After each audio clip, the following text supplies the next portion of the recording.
Hey guys, welcome back to my channel.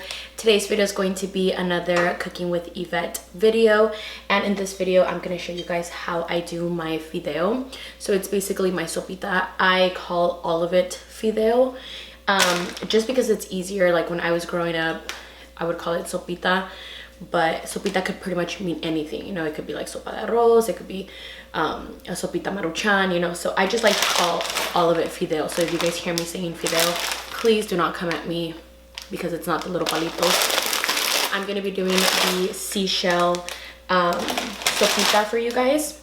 Definitely wanted to do this one as my second video because I know a lot of us growing up, this was like our go-to sopita, at least every mom's go-to sopita. Now that I'm pregnant, I'm definitely probably going to be cooking this for my baby, you know, a lot. It's easy to make. I love it. The first couple months when I was pregnant, it was probably the only thing that I could keep down. I wasn't able to eat a lot of like super greasy food. This was like easy to make. I could just, you know, have a bowl of it and I was filled and it was good. So I'm going to show you guys how I do my sopita de fideo. And hopefully this is the last time that I have to do my disclaimer. Like I mentioned before, I am not a professional cook. If you guys wanted to see some professional shit, you guys should be watching the cooking channel, you know what I mean? I'm showing you guys how I do these recipes. I was getting so much shit about the rice recipe and how I didn't wash the rice and how it's not Mexican rice because I didn't put onion and I didn't actually blend, when I completely stated in the video that it was an easy way. A lot of people don't like to cook for that reason because it takes forever. It takes 100 million years to make like a bomb ass dish. I'm showing you guys how to make good dishes for like 20 minutes of your time. Okay, so this is why I decided to do this series for you guys, so you guys can get in the kitchen, cook some damn meals, get some food on your table, and it's gonna be easy and good. Okay, so hopefully that's the last time that I have to do that disclaimer, because clearly people don't watch like my whole video or something when I state certain things, but I wanted to say that in the beginning, let you guys know. So for this video, what we're gonna need is we're gonna need some olive oil, and then we're going to have your preference of sopita. I love the seashell sopita. I just feel like, I don't know, it's just easier to eat. It's super easy to cook and dorar. It's my favorite one to make out of all the sopitas, just my preference. We're gonna need some caldo de sabor a pollo, and then we're gonna need 3 tomatoes. We're gonna need 3 tomatoes, and then we're going to need some onion. We're only gonna add a little bit of onion just because I really don't like the garlic taste. But I'm gonna show you guys how we're gonna blend all of that together and how we are going to cook. So I started up my pan, I put it to medium heat. I'm gonna let it heat up a little bit and then add some oil. Next, I'm gonna grab my licuadora and I'm gonna show you guys how I blend to make my actual juice for the sopita. Okay, so make sure that your hands are washed. My mom hates that I cook after I get ready because she says that I have hella crema on my hands. But I tell her, we wanna look bonitas when we cook. Hello. So I'm going to add my tomatoes. I'm just gonna cut them in half. And I'm gonna take the little bottom piece off of it. And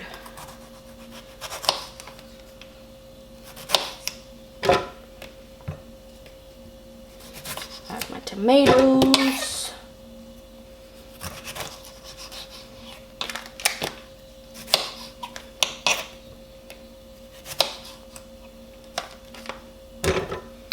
And then I'm only going to grab a little piece of my onion. I do have to take off the top layer of it. And my tomatoes were already washed. I probably should have showed you guys. Make sure your tomatoes are washed before you put them in the licuadora, as well as your onion. I'm only gonna add about this much of onion.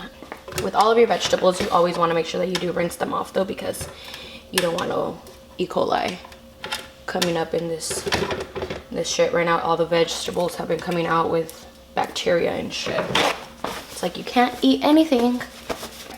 So I'm gonna fill this up with water up to about here. So it's the middle row above 1550. And I'm gonna add some oil to my pan while I do that.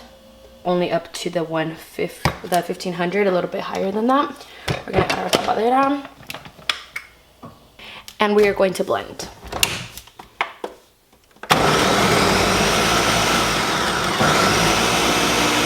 So now that everything is all blended, I'm gonna grab my olla. This one is just from Target. It does have oil in there already.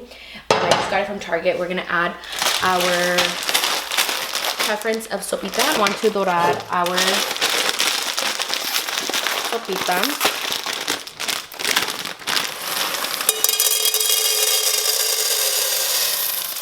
I'm gonna add I added about half of the bag. Just because if I do too much, I'm not going to eat it all.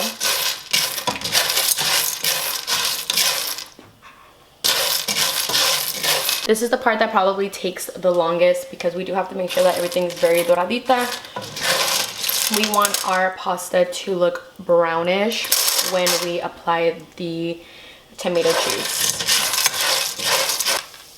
Okay, so you guys can start seeing that the sopita is getting dorada. This is exactly what we want our sopita to look like. Now that our sopita is nice and dorada, we are going to add our juice.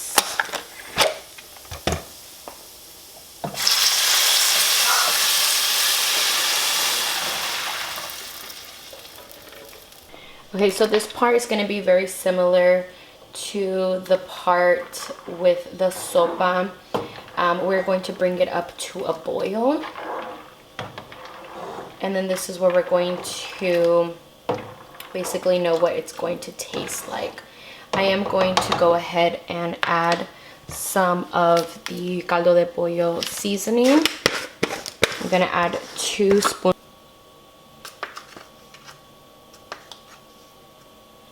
And add the seasoning. We're gonna mix all that in.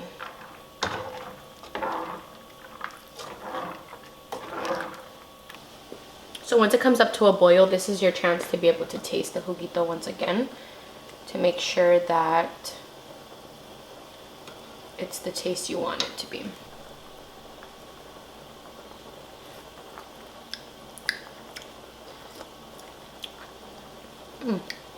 Tastes a little tomatoey, so I'm gonna add a little bit of more water.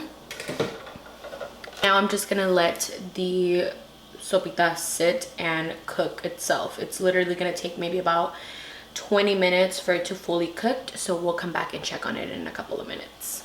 So after 10 minutes we can check on the sopita, and you guys are gonna start seeing it get bigger, and this is how you know your sopita is being cooked already.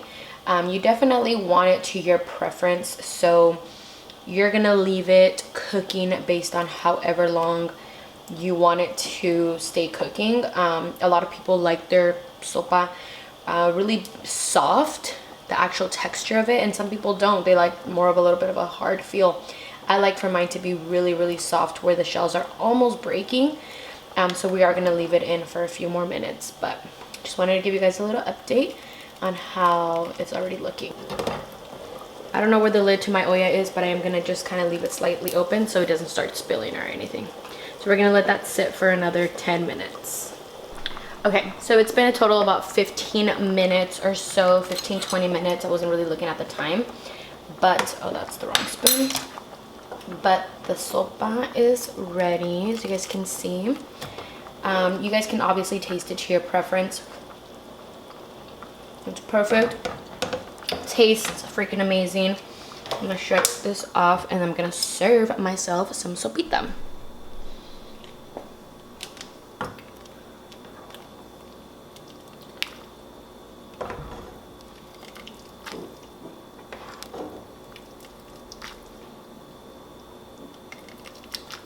So now for your actual sopa, you can add like avocado. I like to add just Parmesan cheese because I haven't been eating queso fresco ever since I got pregnant. I've been trying to just cut it off. I'll have occasionally like a piece or two, but not like I used to before. So I just add Parmesan cheese.